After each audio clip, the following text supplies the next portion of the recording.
Bienvenue sur la chaîne intergénérationnelle COARS Podcast, la voix du bien-être afro. Chers auditeurs, avant de commencer, savez-vous ce que c'est qu'être doula? Connaissez-vous ce métier? Ou même, on pourrait dire cette vocation? Et quelles sont ses missions? Aujourd'hui, nous avons le grand honneur d'accueillir Rachel autour du thème Comment choisir une doula alignée avec ses valeurs. Bonjour Rachel, bienvenue. Salut, comment ça va? Merci de m'avoir invité. Ça va très bien, merci à toi, merci de nous apporter cette lumière. Alors pour commencer, peux-tu te présenter s'il te plaît? Bien sûr, mon nom c'est Rachel, Rachel Amar. Je suis une doula, donc c'est pour ça que vous m'invitez aujourd'hui. Sinon, j'ai vraiment fait mes études universitaires chez nous au Canada, on dit kinésiologie. Chez vous, peut-être c'est kinésithérapie. Et je suis maman de trois filles et de trois petites filles. Bon, ma plus vieille a 10 ans maintenant. Et je suis mariée aussi, je suis d'origine haïtienne et mon mari est camerounais. Et c'est ça, dans le fond, je suis doula, j'accompagne les mamans à l'accouchement, aussi pendant la grossesse, la fertilité et le postpartum. Et normalement, je suis avec elles pendant l'accouchement, où est-ce que c'est vraiment, peu importe la durée de l'accouchement, je suis là pour les aider à naviguer émotionnellement, les aider à gérer la douleur, les aider à prendre des décisions éclairées aussi. Et je suis contente de pouvoir partager ça avec vous aujourd'hui. Je pense que tu vas me poser plein de questions dessus, donc. Merci. Alors, quelles sont les missions d'une doula pour ceux qui ne connaissent pas? Euh, ok, donc je vais rentrer un peu dans plus qu'est-ce qui est moderne. Donc, il y a vraiment eu une déconnexion, je dirais, au niveau de la grossesse, de l'accouchement. Et les femmes ont vraiment eu besoin d'un autre type d'accompagnement que l'accompagnement médical, qui est très axé sur les résultats des tests, sans vraiment prendre en compte comment est-ce que la personne se sent, comment est-ce que la personne va dans tous les autres aspects de sa vie, au fait. Et à la fin de la journée, tous ces aspects-là ont un impact très, très, très significatif sur l'accouchement et tout ce qui est autour de l'accouchement. Donc, les recherches peuvent nous montrer que, par exemple, quelqu'un qui a un stress élevé pendant sa grossesse va avoir beaucoup plus de chances de développer non seulement une prééclampsie en fin de grossesse, mais aussi avoir recours à plus de médication, plus d'interventions, avoir des résultats beaucoup moins intéressants par rapport aux facteurs de santé du bébé et aussi à ses facteurs de santé. Donc, juste le stress pendant la grossesse, ça augmente toutes ces complications-là, tandis que quelqu'un qui est accompagné par une doula va voir que son stress émotionnel pendant la grossesse va déjà être diminué. Donc ça, c'est vraiment juste au début. Mais vraiment, le besoin des doulas sont venus du fait que les femmes avaient besoin d'un autre type d'accompagnement. Parce que dans la médecine occidentale plus moderne, il y a vraiment eu cette coupure-là où est-ce que on a vraiment séparé le côté médical du côté multidisciplinaire de la personne, multidimensionnel de la personne, qui est très, très important aussi. Donc, notre rôle, c'est vraiment d'accompagner émotionnellement pendant la grossesse, déconstruire certaines choses, déconstruire beaucoup de choses, je dirais, par rapport à la peur, par rapport à la relation de couple, la relation à soi-même, la relation avec le bébé aussi, la préparation à l'allaitement, au postpartum, la préparation à l'accouchement aussi, et tout ce qui est autour de la périnatalité. Hmm. Et toi, qu'est-ce qui t'a donné envie déjà de devenir doula et de créer ton école de formation? Euh, Ça a vraiment commencé avec ma fille parce que quand j'ai été enceinte pour la première fois, mon mari est d'origine camerounaise, mais il est américain. Donc, j'ai déménagé aux États-Unis et moi, je suis née au Canada. Donc, j'ai vécu pas mal toute ma vie au Canada. J'ai déménagé aux États-Unis et j'avais pas encore d'assurance médicale. Donc, aux États-Unis, si vous savez pas, c'est vraiment cher. Il n'y a pas d'assurance médicale, il n'y a pas de socialisation de des interventions médicales ou peu importe ce qu'on a besoin. Donc, je suis en train de regarder combien ça allait me coûter pour accoucher. Puis, on était dépendamment de comment est-ce que l'accouchement se passe, ça peut être entre 7 000 et 35 000 dollars. Et après ça, si on a, par exemple, un problème avec le bébé ou est-ce que le bébé a besoin d'être hospitalisé plus longtemps, là, on peut rentrer dans les 100 000 dollars. Donc, ça m'a vraiment encouragée à regarder d'autres options d'accouchement. Et c'est comme ça que j'ai décidé de faire un accouchement à domicile. Donc, j'ai accouché ma fille à la maison. Et j'ai adoré l'expérience. J'ai vraiment adoré l'expérience. Je m'étais bien préparée aussi. J'avais aussi une sage-femme privée que j'avais engagée qui m'a coûté beaucoup moins cher qu'aller à l'hôpital. Et une fois que j'ai accouché, ça m'a vraiment changé en tant que personne aussi. Je dirais, ça m'a fait devenir une meilleure personne, plus confiante de mes habiletés en tant que femme, en tant que mère. Quand j'ai commencé à parler aux personnes autour de moi, elles me disaient comment leurs accouchements étaient horribles, en fait. Toutes les personnes qui accouchaient, comme les personnes qui avaient presque le même âge que moi, des amis, des connaissances, quand on parlait d'accouchement, c'était négatif, je pense à 99%. Ça parlait de traumatisme, ça parlait de euh, juste d'une expérience tellement minimisante, une expérience déconnectée, une expérience douloureuse. Ça m'a fait beaucoup de mal, puis j'ai voulu être comme quelqu'un qui va changer, au fait, ces faits-là. Je voulais vraiment prendre part au rôle de améliorer les accouchements pour les femmes. Donc, c'est comme ça que j'ai commencé. Et j'ai commencé avec mes amis majoritairement. Euh, Commencé à les éduquer, à les entraîner par rapport à leur corps, qu'est-ce qu'elles peuvent faire, quoi demander, quoi refuser. Puis éventuellement, c'est devenu qu'est-ce que je fais comme métier. Hmm. Ouais, c'est très beau, c'est vraiment ton vécu que tu as voulu, ouais, t'as voulu apporter de la lumière par rapport à... Ouais, c'est très très beau. Et selon toi, qu'est-ce que ça apporte concrètement la présence d'une doula pendant la grossesse? Ce que ça apporte, c'est vraiment avoir cette personne qui peut répondre à tes questions. Parce que oui, c'est émotionnel, mais c'est aussi le fait que dans le système médical, les choses sont pas bien expliquées. On nous explique rien. Et moi, c'est toujours un retour aussi aux sources. Parce qu'à la fin de la journée, l'accouchement, avant que ça soit monopolisé par le système médical, c'était un événement entre femmes. Et il y avait la transmission de femme en femme, en fait, qui était faite. Et là, on a un peu cette coupure-là, où est-ce qu'on a vraiment délégué toutes nos connaissances au système médical, qui prend pas le temps, de vraiment expliquer aux femmes qu'est-ce qui se passe dans leur corps, comment ça fonctionne, et qui, je dirais, qu'ils sont même, je vais faire attention à ce que je dis, mais comme je vais utiliser le mot un peu pas ils sont même pas conscients au fait de qu'est-ce que vraiment un accouchement à l'extérieur de la médicalisation. Parce que il y a des accouchements médicaux, mais il y a aussi des accouchements physiologiques qui se fait. Au fait, l'accouchement, c'est un phénomène naturel qui se fait seul. Tu vois ce que je veux dire? Donc, c'est sûr qu'il y a des complications des fois, mais là, on est rendu dans une perspective où est-ce que tout est médicalisé et il y a vraiment une déconnexion entre les deux. Et je pense qu'il y a beaucoup de femmes qui veulent se reconnecter un peu à cet événement de la vie d'un côté plus naturel. Je pense que ça vient de là. Mais on est vraiment là pour toutes sortes d'accouchements. Donc, c'est pas parce que tu veux prendre la péridurale ou que tu as un accouchement à risque élevé que tu bénéficies pas d'une doula. Je pense que c'est même plus encore important dans ces cas-là. Et c'est vraiment pour protéger la personne parce que à la fin de la journée, euh, ton bien-être émotionnel, ton bien-être mental est aussi important que ton bien-être physique. Et on a vraiment tendance à cause de la société un peu très paternaliste et très misogyne, on diminue beaucoup les femmes à être juste un vaisseau pour le bébé. Et on regardent aucunement à leur bien-être, comment elles se sentent, comment elles vivent leur expérience et comment ces expériences-là affectent leur relation avec leur bébé sur le long terme, affectent la récupération en postpartum, affectent la dépression en postpartum et toutes ces choses-là. C'est pas important dès que le bébé est correct, tu vois. Et nous, on est un peu là pour remettre la femme à un niveau où est-ce que oui, tes expériences sont importantes parce qu'à la fin de la journée, si tu vis mal ton expérience, tu vas pas pouvoir t'occuper de ton bébé dans la meilleure capacité que tu es capable de le faire.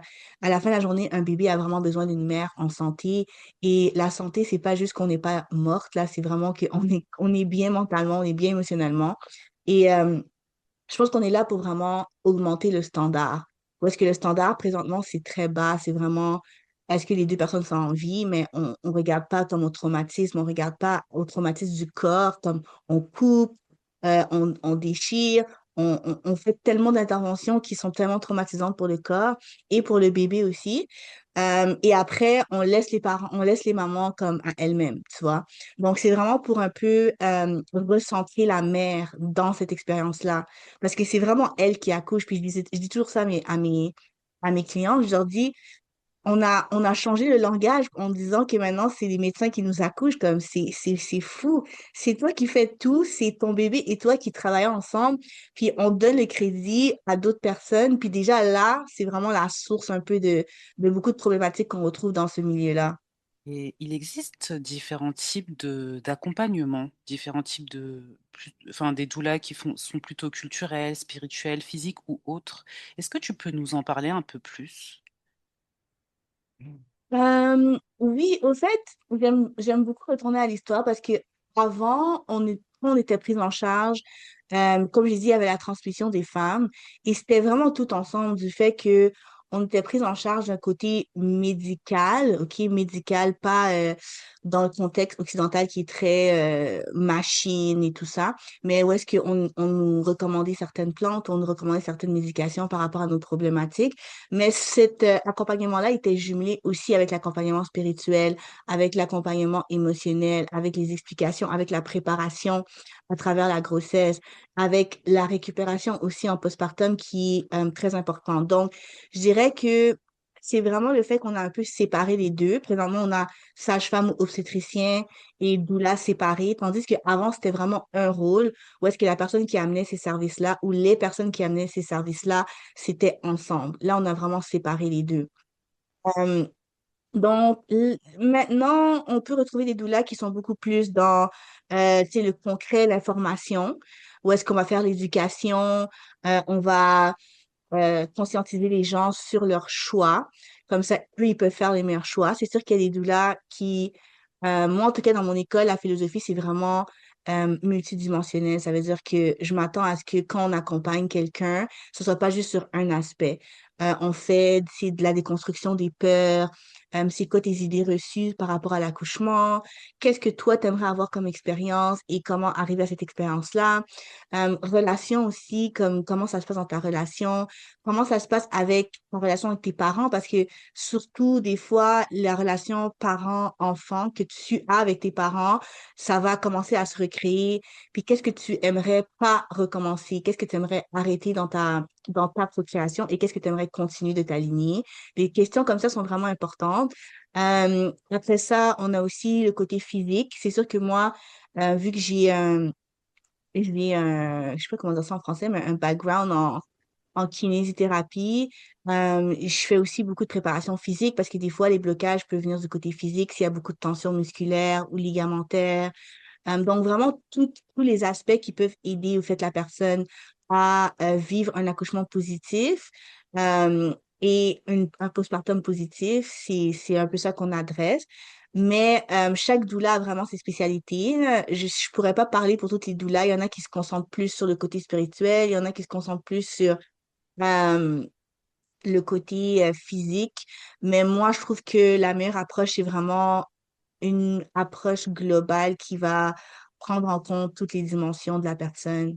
Euh, Aussi, on laisse la personne nous guider par rapport à ça. On va pas imposer certaines choses. Il y a des personnes qui aiment pas trop la méditation ou les choses plus spirituelles. Puis moi, je m'adapte à chaque personne. Mais vraiment, ma philosophie, c'est que tous les aspects sont aussi importants et que ça prend du travail dans tous les aspects pour avoir la meilleure expérience possible. Hmm. Avant de contacter une doula, quelles sont les questions qu'une femme devrait se poser pour savoir si la doula lui correspond par rapport aux valeurs, etc. Ben c'est toujours bien de parler à plusieurs doulas. En tant que doula, normalement, on est toujours très encourageante au fait aux gens de faire différentes discussions, d'avoir différentes discussions pour voir qui va mieux aller avec toi. Donc, il n'y a aucune limite. Normalement, je dirais la majorité d'entre nous, on donne des premières consultations gratuites où est-ce qu'on fait le premier contact pour savoir si ça fonctionne dans nos visions, nos philosophies, est-ce qu'on a de la place et tout ça. Euh, donc, c'est juste de ne pas se limiter. Mais en premier, c'est vraiment juste de définir personnellement qu'est-ce qui est important pour toi. Qu'est-ce que tu recherches comme expérience? Puis après, tu vas pouvoir aussi communiquer ça à la personne. Il y en a qui, par exemple, veulent accoucher, après avoir une césarienne, elles veulent accoucher vaginalement. Donc, peut-être trouver quelqu'un qui a de l'expérience là-dedans, ça serait idéal.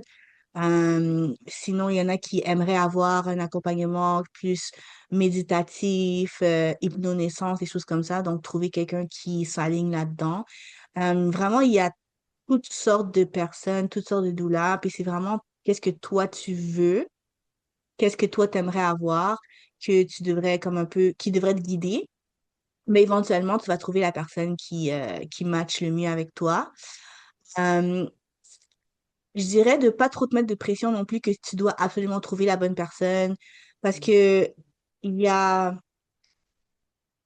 il y a tellement de choses qu'on ne connaît pas. Comme si tu grandis juste normalement dans la société, même si tu es allé jusqu'à l'université et tout, comme euh, il y a tellement de choses que tu connais pas, puis tu peux pas savoir ce que tu sais pas. Donc, je dirais que les doulas, on amène tellement comme cette perspective qui est pas, qui est juste ignorée, que les gens savent même pas qu'ils savent pas. Donc, tu vas toujours avoir cette perspective-là quand tu vas avoir une doula. Et à quel moment de la grossesse c'est idéal d'avoir recours à une doula? Le plus tôt possible, idéalement. Normalement, les forfaits, en tout cas, moi, mes forfaits, ils sont les mêmes que tu me prennes au premier trimestre, au troisième trimestre, ça va être le même prix. Donc, le plus tôt, le mieux. Après ça, c'est sûr que moi, présentement, c'est sûr, ça fait longtemps que je fais ça. Donc, je suis bookée quand même assez tôt. Donc, le plus tôt tu me contactes, le mieux, parce qu'éventuellement, je peux pas prendre plus qu'un certain nombre d'accouchements par mois. Donc, si tu me contactes trop tard, je vais probablement être déjà complète dans mes mois.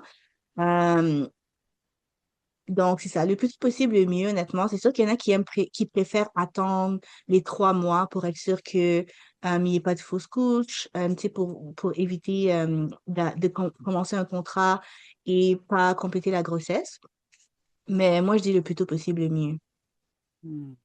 En général, quand tu as trouvé la bonne doula, tu la vois à peu près combien de fois par, je sais pas, par semaine ou par mois? Est-ce qu'il y a un rythme ou ça dépend du besoin de la femme enceinte ou comment ça se passe? Ça dépend vraiment de la personne, puis aussi du budget. Je dirais que pour moi, le meilleur forfait que j'offre, c'est 4 séances de 2h30 en présentiel. Et après, on peut se parler. Ben, c'est sûr que on se parle en visio, mais normalement, l'accompagnement doula, ça inclut comme le contact illimité, au fait. C'est vraiment ça. Ça veut dire que peu importe ce que tu as, tu peux me contacter, on s'appelle au téléphone, on se texte et tout. Puis après ça, le nombre de séances, c'est toi qui décides par rapport à ton budget. Hmm. Et quels sont les signes qui permettent de savoir qu'on a trouvé la bonne doula? Surtout pour nos jeunes mamans, enfin, c'est pour celles qui ont une tombent pour la première fois enceinte. C'est pas évident de savoir qu'on a trouvé celle qui nous correspond, en fait. Ben, ça va vraiment avec comment tu te sens, si tu te sens bien avec la personne, là. Euh, ouais, si tu te sens bien avec la personne, je peux pas, je pense que je pourrais pas dire plus que ça. C'est vraiment comment tu te sens avec cette personne-là. C'est comment Ouais, c'est chacun en ouais, fonction de son ressenti, quoi. ouais. Et, et quelle spécificité observes-tu dans l'accompagnement des femmes noires, par exemple, par rapport à d'autres origines, on va dire? Est-ce qu'il y a des spécificités? Tu as créé une école dont on parlera un petit peu plus tout à l'heure, euh, Mhm, là pour la communauté afro, euh, mhm. t'es noire. Je me posais la question, est-ce qu'il y a des spécificités, en fait? Ben, dans le fond, la raison pourquoi j'ai créé l'école, c'est vraiment parce que il y avait pas, ben, de un, il y avait pas assez de doulas afro, en tout cas à Montréal, et j'avais beaucoup de demandes. Donc, peut-être que, tu sais, on n'est pas autant de doulas. Puis on est probablement celles qui ont le plus besoin de doula parce que quand on rentre dans un environnement hospitalier, il y a beaucoup de racisme, de discrimination, il y a des préjugés. Et en tout cas, moi, ce que je vois, c'est vraiment que quand je suis là, mes clients se font traiter très bien, très, très bien. Parce que à l'hôpital, ils savent que, tu sais, les doulas, on est là justement pour s'assurer que nos clients soient respectés, qu'on on leur demande avant de leur imposer des choses. Ils ont pas le droit d'imposer au fait quoi que ce soit sur toi. Mais le langage là-bas, des fois, on pense qu'on est obligé ou on pense qu'on n'a pas le droit. Puis ça, c'est des choses qu'on déconstruit aussi beaucoup en tant que doula. Au fait, tu as le droit de refuser tout ce que tu veux. Euh, et tu as le droit de dire non. Et ils doivent te demander et t'expliquer avant de te proposer des interventions. Puis souvent, ils le font pas. Ils arrivent, ils disent, bon, on doit faire telle chose. Puis tout le monde pense OK, on doit le faire. Tandis que tu peux dire non, puis c'est totalement valide dans ton non parce que la plupart du temps, les interventions sont inutiles. Puis je sais que c'est quand même assez intense comme énoncé, là, mais c'est vrai. Euh, la plupart du temps, les interventions sont inutiles et sont faites un peu pour structurer le côté administratif, pour qu'ils soient capables de gérer un peu plus leurs horaires. Donc, ça n'a aucun rapport avec ta santé. Donc, si tu sais ça et t'es accompagné, là maintenant, c'est sûr que tu vas avoir des meilleurs résultats.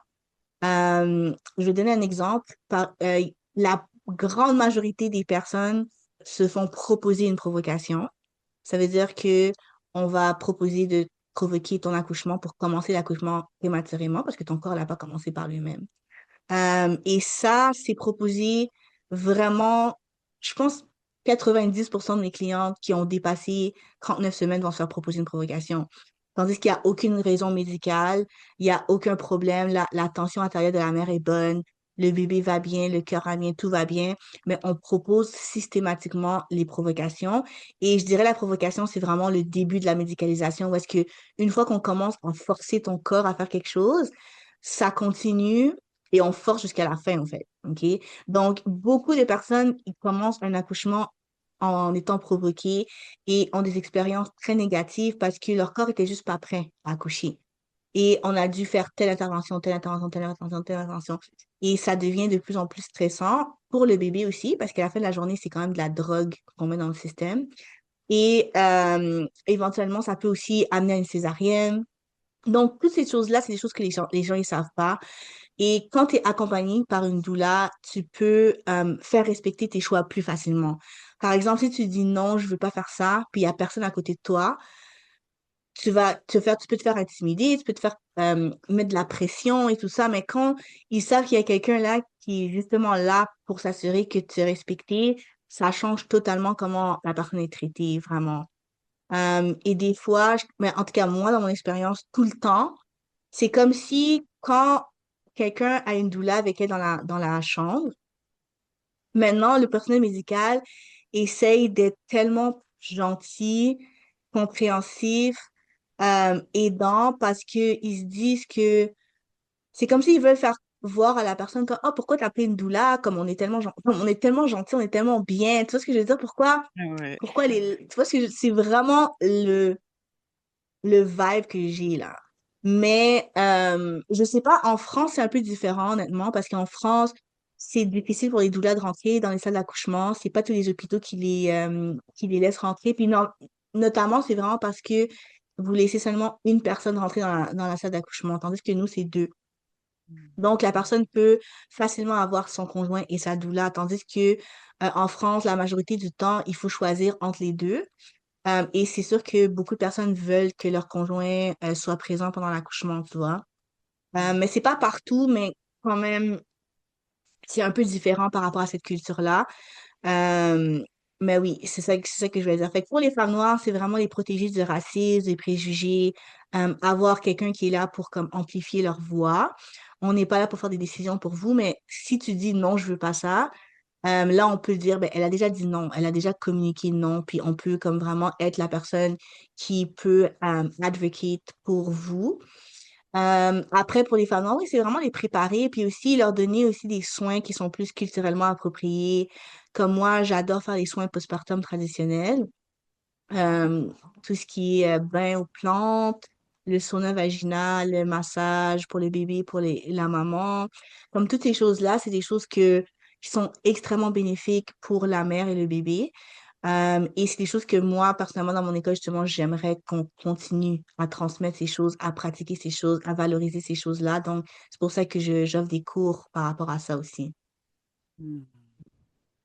Et du coup, la doula, elle intervient donc pendant que la femme est enceinte, pendant l'accouchement, on va dire, et après également.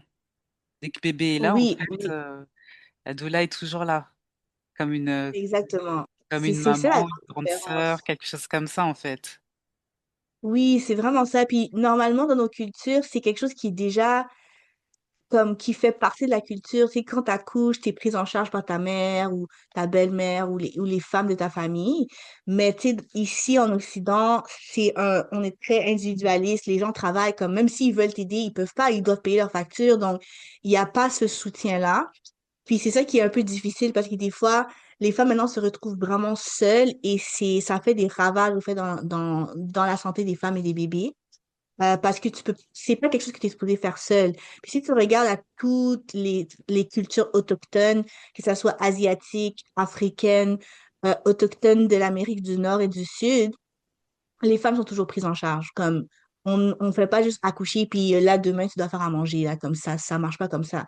Normalement, c'est au moins 40 jours où est-ce que la femme est vraiment tout ce qu'elle a à faire, c'est juste allaiter et tout ce qui est autour d'elle est pris en charge par les membres de sa famille, par la communauté. Et ça, c'est vraiment la norme. Et nous, en tant que doula, malheureusement, on peut pas offrir ce service-là gratuitement parce que c'est beaucoup de temps et d'énergie, mais c'est un peu ça qu'on vient remplacer, au fait. C'est vraiment le soutien.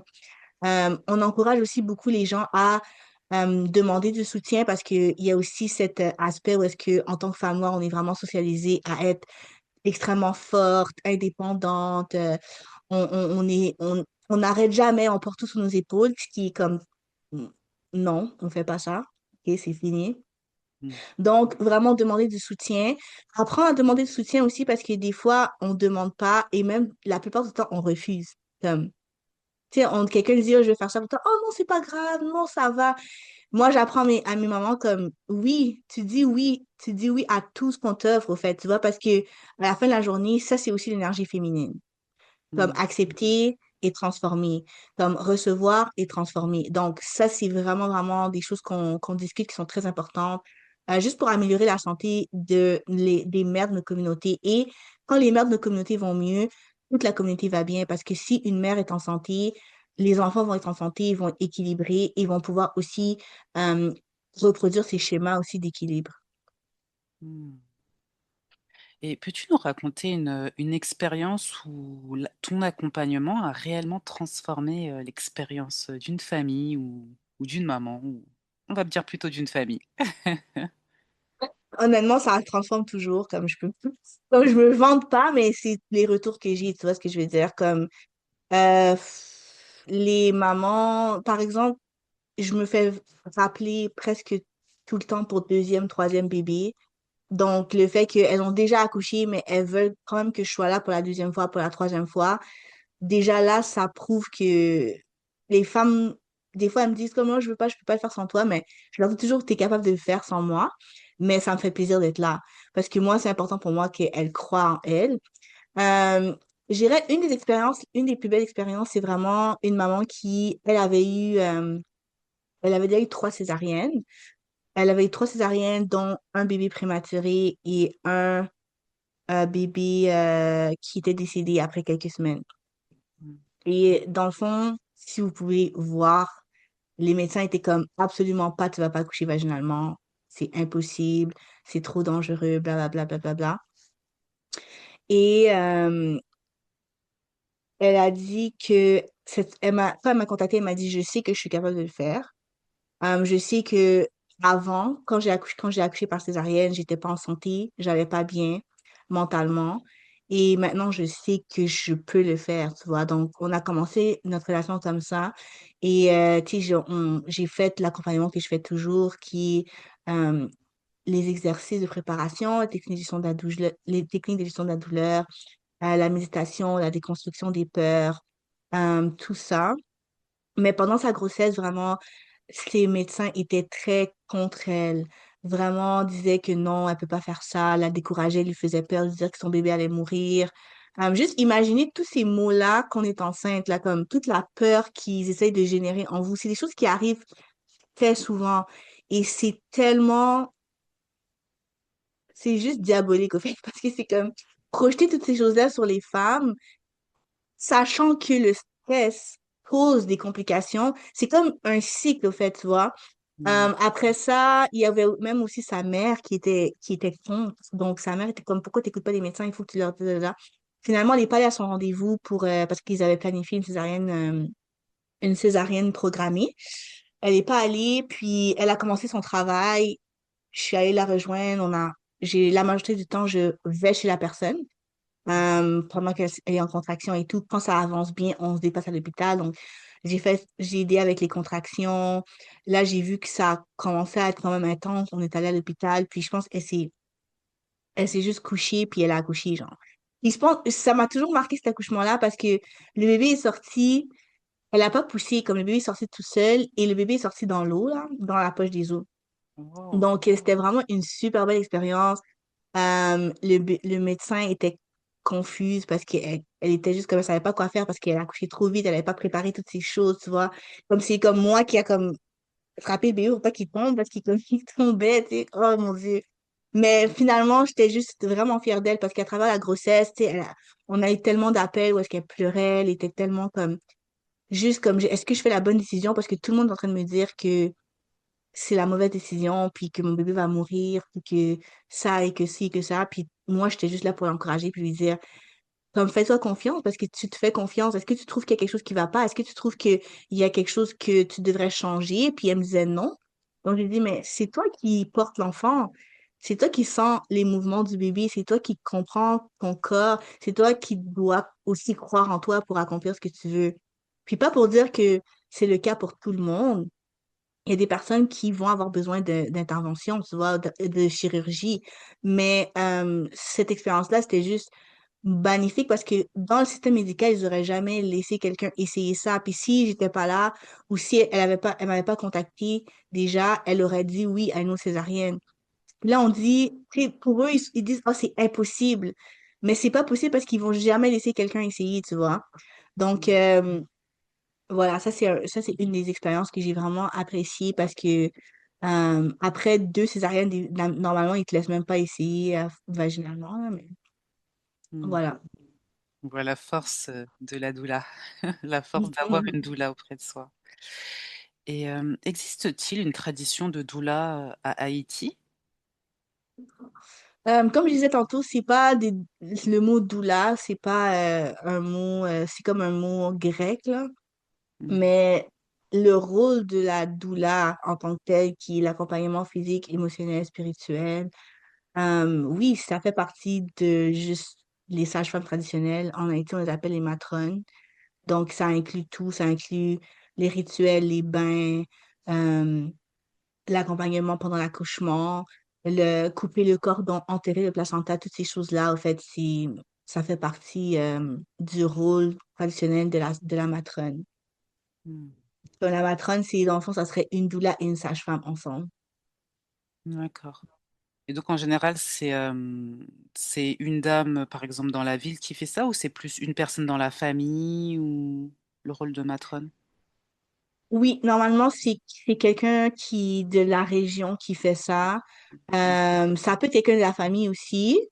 C'est pas toutes les femmes qui veulent nécessairement avoir la présence de la personne. Ça, c'est aussi une des choses qui est très, très importante, c'est que euh, les femmes en région, en tout cas en Haïti, qui accouchent, elles n'ont pas nécessairement peur de l'accouchement. Elles n'ont pas peur, ça leur fait pas peur. Parce que la peur, c'est que c'est social. C'est quelque chose qui a été socialement imposé dans nos esprits depuis qu'on est petite, tu vois. Donc, pour elles, elles n'ont pas cette peur-là en tant que telle. Beaucoup d'entre elles accouchent pendant la grossesse, oui, elles se font suivre un peu, elles se font conseiller, elles font les bains et les rituels. Mais quand elles accouchent seules, puis après, on vient les aider, tu vois. Puis c'est vraiment ça aussi Si vous regardez dans la nature, si un animal accouche, d'habitude, elle va se retirer dans un coin un peu sombre et isolé, puis elle va accoucher ses enfants-là, tu vois.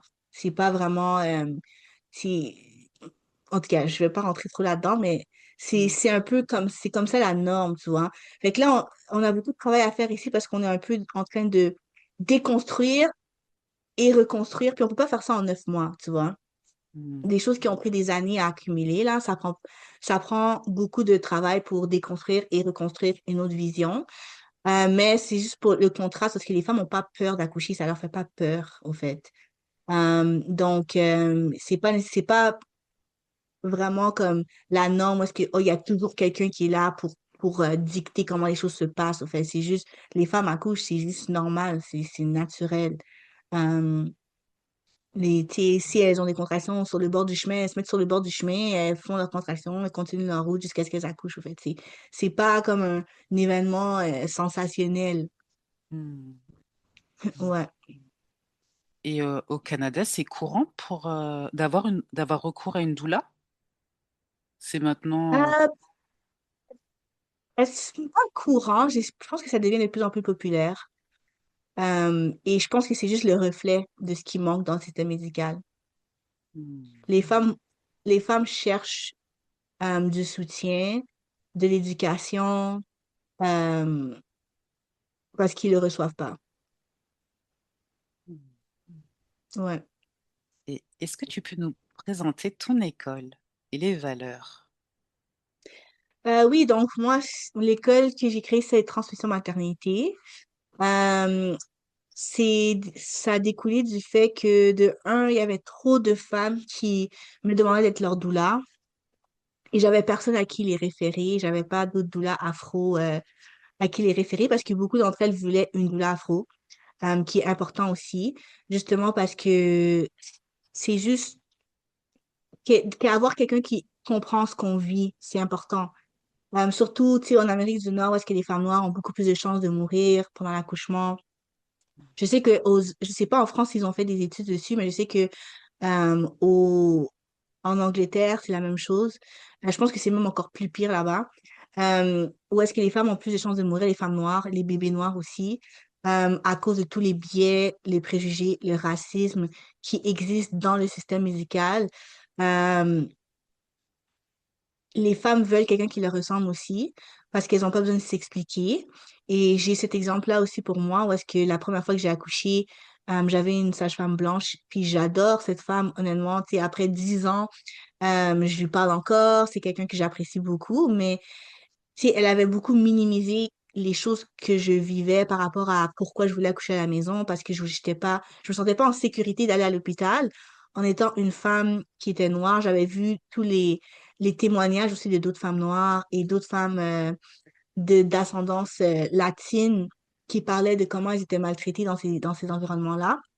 Mais elle comprenait pas, puis elle minimisait beaucoup les choses que je disais pour dire comme non, mais c'est toutes les femmes qui traitent mal et tout ça, mais c'est comme on a une réalité, puis des fois, toujours devoir s'expliquer, on n'a pas besoin de faire ça avec quelqu'un qui comprend qu'est-ce qu'on vit tous les jours. Donc, ça, c'est important. Puis aussi, il y a le côté culturel, où est-ce qu'il y a beaucoup d'entre elles qui veulent avoir, euh, ben, qui veulent avoir, tu sais, le côté traditionnel des pratiques. En tout cas, en Haïti, il y a beaucoup de femmes qui veulent faire les bains, qui veulent faire le sauna, qui veulent faire les tisanes et tout ça. Donc, c'est ça. Il y avait ce côté-là où est-ce que je voulais pouvoir former d'autres personnes pour accompagner. Et il y a aussi le côté où est-ce que, tu sais, les formations qui étaient déjà offertes, on était invisible dedans, les femmes noires, on n'existe pas. Tandis qu'on est la population qui est le plus à risque d'avoir des problématiques dans leur accouchement. On est le plus à risque on est le plus à risque d'être proposé des césariennes qui sont pas nécessaires, justement. Euh, on se fait pas croire qu'on a des problèmes. Si tu dis que tu as mal, ils ignorent, ils délaient le traitement, des choses comme ça. Donc, toutes ces choses-là, c'était important pour moi aussi d'amener la lumière sur ça et de préserver nos traditions aussi, nos traditions afro-descendantes sur ce qui est grossesse, accouchement et postpartum. Et aussi démontrer que avant que les Européens viennent envahir l'Afrique, comme on avait on avait une façon de faire les accouchements et c'est vraiment impressionnant de voir à quel point beaucoup des pratiques modernes sont dérivées aussi des pratiques africaines, que en Afrique, par exemple, on faisait déjà des césariennes bien avant que ça soit en Europe. Ils ont même étudié comment on faisait des césariennes pour pouvoir les appliquer ici en Europe par rapport à la septisation et tout ça. Donc, c'est juste pour recentrer un peu comment est-ce qu'on faisait les choses et donner la valeur à nos perspectives, à notre façon de voir les choses en tant qu'afro-descendants. Euh, Ouais, ça c'était important pour moi, ce côté-là aussi de préserver nos savoirs. Hmm. Et du coup, si une personne souhaite être pardon, accompagnée d'une doula issue de ton école, comment est-ce qu'elle peut s'y prendre? Si vous pouvez aller sur notre site, c'est transmissionmaternité.com Mhm. pour regarder notre liste de doulas. C'est pas toutes les doulas qui sont dessus, mais vous pouvez aussi nous contacter par courriel ou sur Instagram, puis on pourra vous diriger. J'ai souvent des personnes qui nous contactent sur Instagram, qui nous disent, je suis dans telle région, est-ce que vous avez quelqu'un à me référer? Puis j'essaie de leur donner les pistes de certaines doulas dans leur région pour qu'elles puissent les contacter. Ouais. Et puis en plus, les doulas que tu formes, elles sont pas uniquement qu'au Canada, elles sont un peu partout. Oui, exactement. C'est ça. Quand j'ai commencé, c'était vraiment pour ici, mais j'ai tout de suite eu beaucoup d'intérêt de femmes en France qui voulaient faire aussi la formation. C'est pour ça que j'ai adapté justement la formation dans un format qui est hybride, virtuel et présentiel. Donc, en France, oui, on a des doulas, Belgique, en Martinique et en Guadeloupe, à l'île de la Réunion et au Sénégal, au Cameroun, et ouais, c'est ça. Génial. Et je crois que l'école, vous avez un événement bientôt ou au printemps. La prochaine cohorte, pour ceux qui sont intéressés à devenir doula, ça va commencer en mars 2026. Donc, si vous voulez vous inscrire pour ça. Et il y a aussi, on va aussi faire la formation des soins postpartum traditionnels en Guadeloupe en avril, début avril 2026 aussi. Hmm. Et quels sont tes projets à venir pour l'école? Pour l'école, c'est juste continuer à former les femmes parce que une des choses que je dirais, c'est que ce qu'on apprend dans la formation, justement, c'est des choses qu'on devrait toutes savoir en tant que femme. Je pense que c'est juste, comme je l'ai dit, on a vraiment perdu notre transmission de femme en femme à travers la médicalisation de l'accouchement. Et même à l'extérieur de l'accouchement, tout ce qui est cycle menstruel, comme j'ai une formation sur les cycles menstruels, comment traiter nos problèmes féminins par nous-mêmes, toutes ces choses-là, ça, c'est des choses qui me passionnent parce qu'on avait déjà des traitements, on avait déjà des façons de faire avant que les médecins occidentaux blancs commencent à un peu dire que non, c'est nous qui savons tout. Tu vois ce que je veux dire? Hmm. Donc, c'est vraiment récent, là, ces trucs-là où est-ce que les médecins blancs euh, hommes en plus, se sont mis comme les représentants puis les connaisseurs du système de la femme. C'est comme si de la dernière de la dernière le dernier century, comment c'est en français? Centenaire, comme peut-être 1910, 1920. C'est sûr qu'il y Ouais. avait des médecins hommes avant, là, mais vraiment transplanter les accouchements dans les hôpitaux et vraiment comme, il y a même eu, comment on appelle ça? Illégalisation des femmes, comme les femmes qui ont fait ça toute leur vie, qui maintenant étaient illégales dans leur pratique parce que c'est seulement réservé aux médecins. Donc, il y a vraiment, tu sais, c'est vraiment systémiquement, on a perdu nos savoirs et c'était même illégal de transmettre ces choses-là, tu vois, ou de soigner d'autres femmes si on n'était pas passé par les institutions blanches. Donc, c'est vraiment aussi une sorte de résistance à à notre, l'effacement de nos savoirs, la minimisation de nos savoirs et vraiment comme reprendre cette force parce que ce qui me motive beaucoup, c'est que en tant que femme noire, on est tellement intelligente, on est des personnes qui sont très dévouées, qui sont très nurturing, on prend soin. Et il n'y a aucune raison pourquoi on devrait aller à l'extérieur des femmes noires pour prendre soin de nous, en fait. Moi, personnellement, c'est vraiment ça qui me motive. Surtout quand on voit comment on est traité dans ces milieux-là, avec les personnes aussi intelligentes et aussi bienveillantes que les femmes noires, comme il n'y a aucune raison pourquoi on devrait être prise en charge par d'autres personnes que des femmes noires. Comme ça, c'est un peu ma philosophie. Donc, pour moi, c'est vraiment éventuellement comme comment on dit ça en français? Je suis désolée, je parle beaucoup anglais, donc des fois, je perds mes mots. C'est pas Mais grave. faire l'expansion, tu sais, dans la massothérapie, comme moi, je fais présentement mon diplôme en naturopathie, tout ce qui est accompagnement des femmes, je trouve qu'on devrait pouvoir avoir un répertoire de d'autres femmes noires pour nous aider dans nos problématiques. Éventuellement, les médecins aussi, les cliniques, tout ça, c'est vraiment la vision que j'ai parce que les chiffres nous montrent au fait qu'on n'est pas en sécurité dans ces milieux. On meurt, nos enfants meurent. Tu sais, aux États-Unis, ils ont sorti une étude qui ont montré que les nouveau-nés qui sont pris en charge par des médecins noirs ont moins de chances de mourir. Comme, tu sais, il n'y a pas d'autre explication là. Donc, si tu as un nouveau-né qui est un médecin blanc, il y a plus de chances de mourir qu'un un nouveau-né avec un médecin noir. Comme, tu sais, on n'est pas étonné, là, mais on a aussi les preuves. Puis à la fin de la journée, il faut qu'on puisse aussi nous-mêmes prendre en charge nos propres problèmes. Et il n'y a aucune raison pour qu'on ne devrait pas. Comme j'ai dit, les femmes noires, on est tellement compassionnées, tellement bienveillantes. Comme, pourquoi est-ce qu'on devrait aller voir l'autre personne qui ne nous veut pas du bien? Donc ça, c'est un peu ma direction pour tout ce que je fais. Donc, ouais. Hmm. Et un dernier mot pour toutes les femmes qui hésitent à se faire accompagner par une doula? Mhm.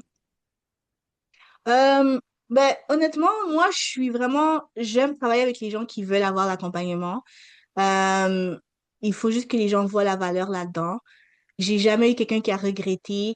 J'ai eu beaucoup de personnes qui m'ont dit que c'était le meilleur. Surtout les papas. Des fois, les papas sont très réticents. Mais tous les papas me disent, c'est le meilleur argent que j'ai dépensé. Parce Ah, que à la fin de la journée, des fois, ça me fait rire un peu parce que les gens sont prêts à mettre des 10 000, 20 000 dollars sur des mariages, OK?